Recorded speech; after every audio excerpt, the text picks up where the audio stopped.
Yo, what's up guys, Guido here, and I just picked up another mini bike project.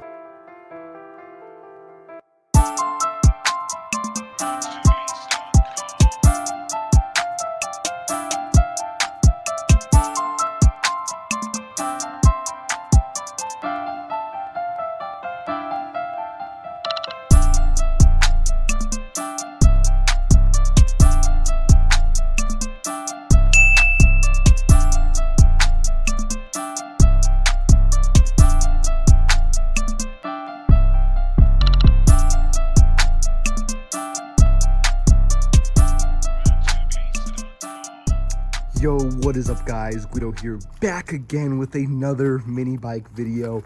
And in this video, the start to another project series, I just picked up this Motovox mini bike. Now as you guys seen from my other videos I just built up another Motovox mini bike that I'm turning into a little drag show bike.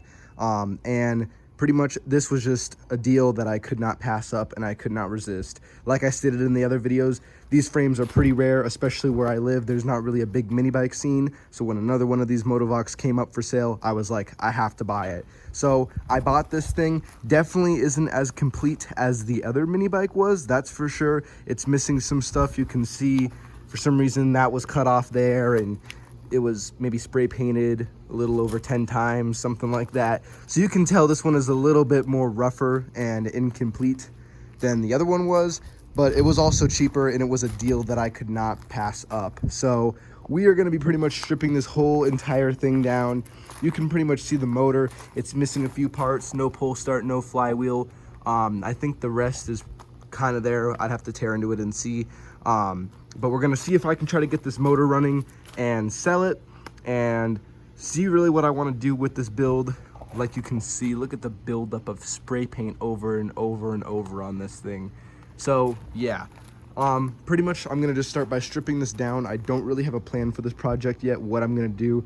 I'm kind of thinking about doing a chopper build and cutting the whole stock seat location off and putting a old school Springer seat. Since this is already cut off, I think I might just delete that, but we will see. I'm gonna start tearing into this and getting this thing stripped. So what I think I'm actually gonna start doing first is just getting this motor on here running. Obviously you can tell there's no brakes, no throttle linkage, no chain, no sprocket, no nothing. So this thing really isn't gonna be rideable unless I, go and put a chain and all that stuff on there. But I'm not going to on this one just because it's just not worth my money or time, because everything's gonna get stripped and it's gonna be, cut and welded and everything is gonna go, get changed on it. So it's just not worth it, So what I'm actually gonna do is I'm gonna start by getting this motor running. I'm just gonna leave it on here. It's just a little bit easier, so I'm gonna hold it once it starts running and all that, and I can easily just, press the gas on there.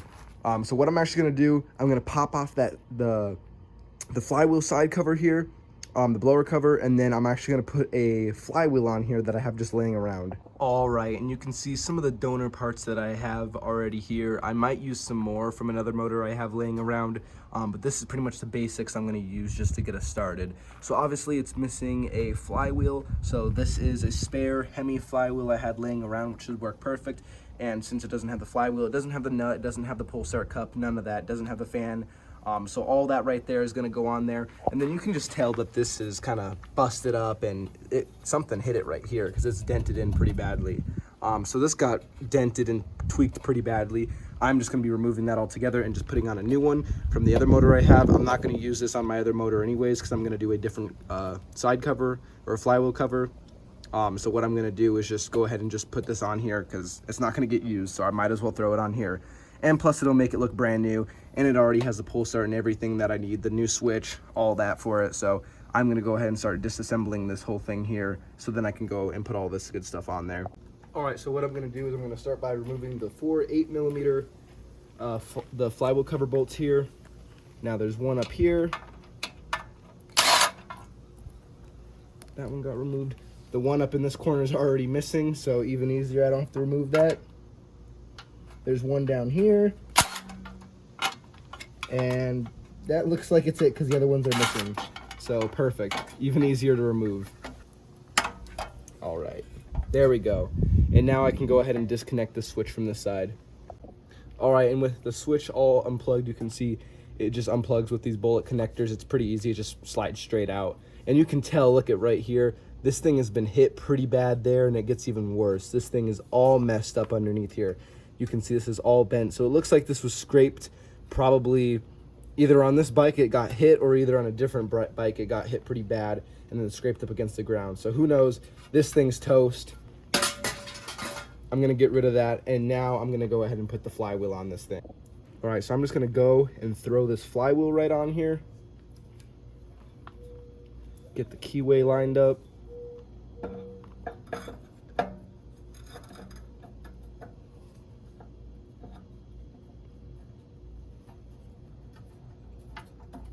And it should be pretty much just as easy as that right there. Now I'm gonna go ahead and put my little fan shroud on right here. It just kind of lines up with the little holes there. And my pull starting cup here. Make sure that gets lined up. And thread the nut on.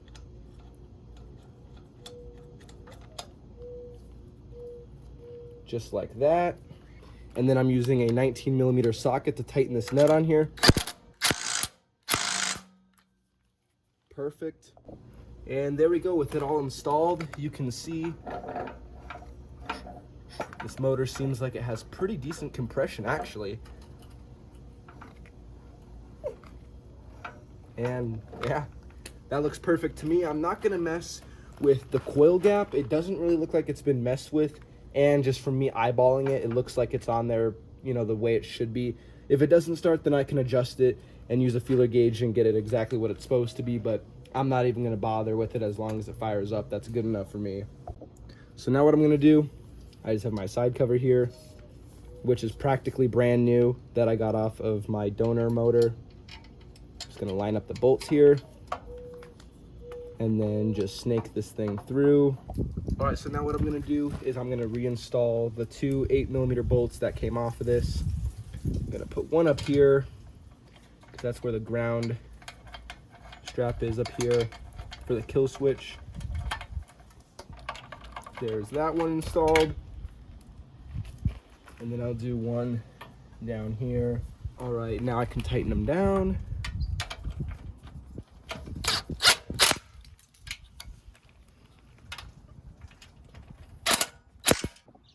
And now what I'm gonna do is I'm just gonna reconnect the wires.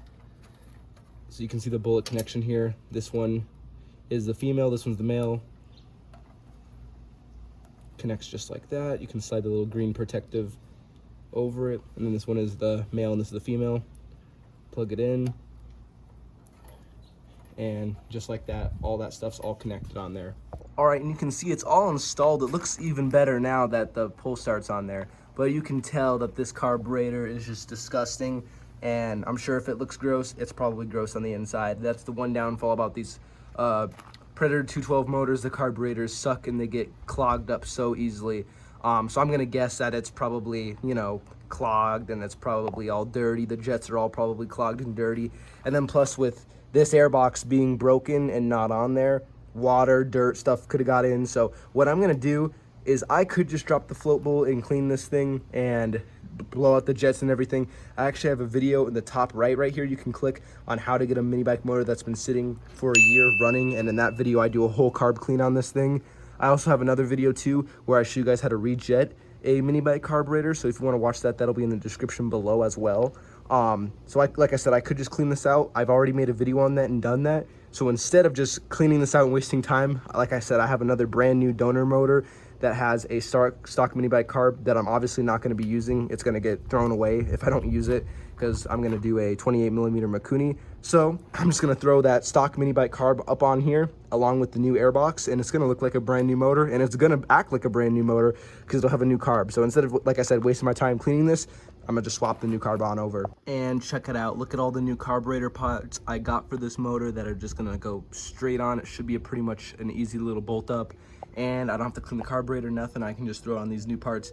And plus I needed a new airbox because obviously you can see this one's non-existent. So it'll be good to swap over all those parts and get this bike looking and working like new again.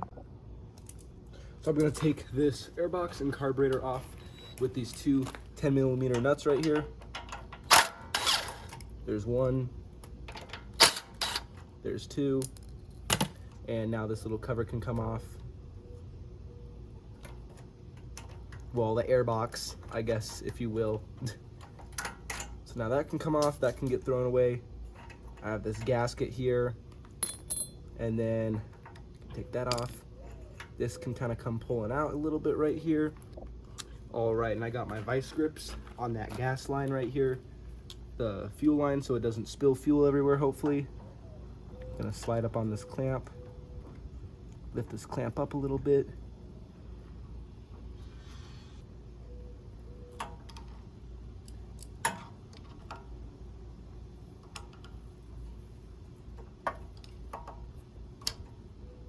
And just like that, it's off. And you can see the throttle linkage here. That'll come sliding out just like that. Then the carburetor can completely come off, so then I can remove this little spring for the governor. And that is your old carburetor off. A spacer, restriction plate, whatever you want to call it, it does the exact same. It is a spacer and it also restricts. So I'm going to slide that right off there. And then it looks like this gasket that's on here already seems to be in decent condition, so I'm just going to slide this one on here. And then my new carburetor can go on. Go ahead and put the little spring in the hole here, just like that. And put it on.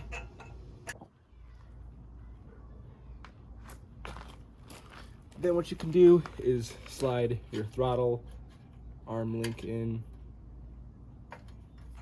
Slide this, your fuel line on over. Put that clamp back over it right here, just like that. Tuck that down in there. And there we go. New carburetor pretty much installed right there. Then what we'll do, we'll get our new gasket here.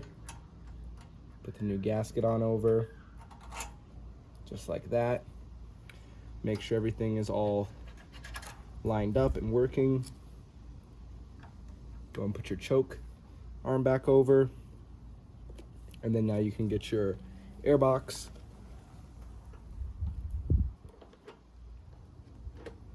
Connect the vent hose from the overhead valve cover onto the air box like that. There we go. And then now what we can do is put our nuts back on.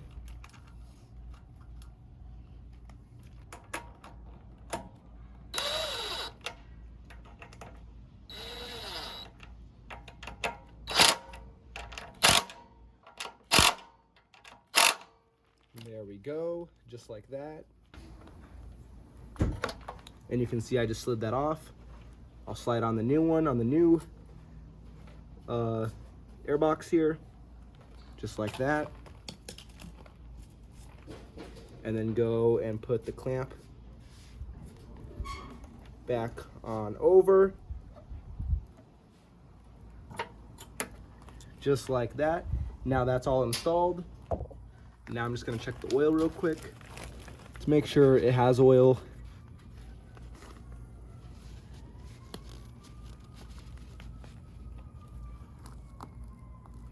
And she does. Perfect. And it looked pretty clean on the dipstick, so that's perfect. She is ready to go. And now one last thing before I go to start this motor. I'm just gonna take this clutch off now. I really don't have to, but this thing is kind of noisy. You can see this thing is pretty much toasted, and yeah, its life is pretty much over. So I'm just gonna go ahead and just take that off real quick. You can see there's not a bolt or anything holding this on here, but I mean it's stuck. It ain't coming off. So I'm gonna use my pulley puller to go ahead and remove this. Now I already have a video on how to remove a stuck Predator 212 clutch. So just click on the top right here, and you guys can see how to remove one of these things. But just with a little bit of YouTube editing magic, and the clutch is off just like that. Like I said, I have a whole video on how to remove one in the description below, or you can go back in the video and click on the top right. But yeah, just like that. Now this motor is ready to start. All right, so everything's back installed. We have the gas on, the choke on, the switch is on. We are gonna see if this thing will fire up with the little bit of gas that this thing has. I'm not really sure the quality of it, but we're gonna just try it and see.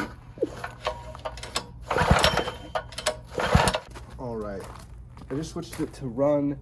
Now let's see if she starts.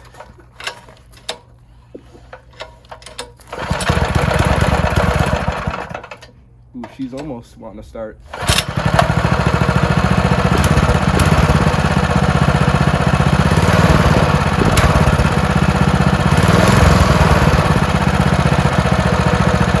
She's running.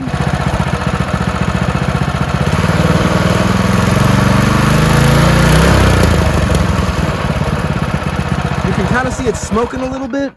It just died. You can see it's kind of smoking a little bit. If I had to guess, it probably got dumped on its side. So there's oil in the exhaust.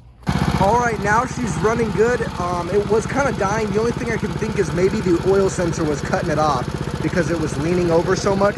So now it's upright. You can see it's idling perfect. She's running good. Like I said, she was a little smoky, so I'm thinking maybe it got dumped on its side and some oil got in the exhaust or whatever. But I'm just letting her run, letting her idle. And yeah, she seems like she's doing good now. There you go. That's how you get a free motor running just like that. I hope you guys enjoyed. Make sure you guys comment, like, and subscribe. And peace.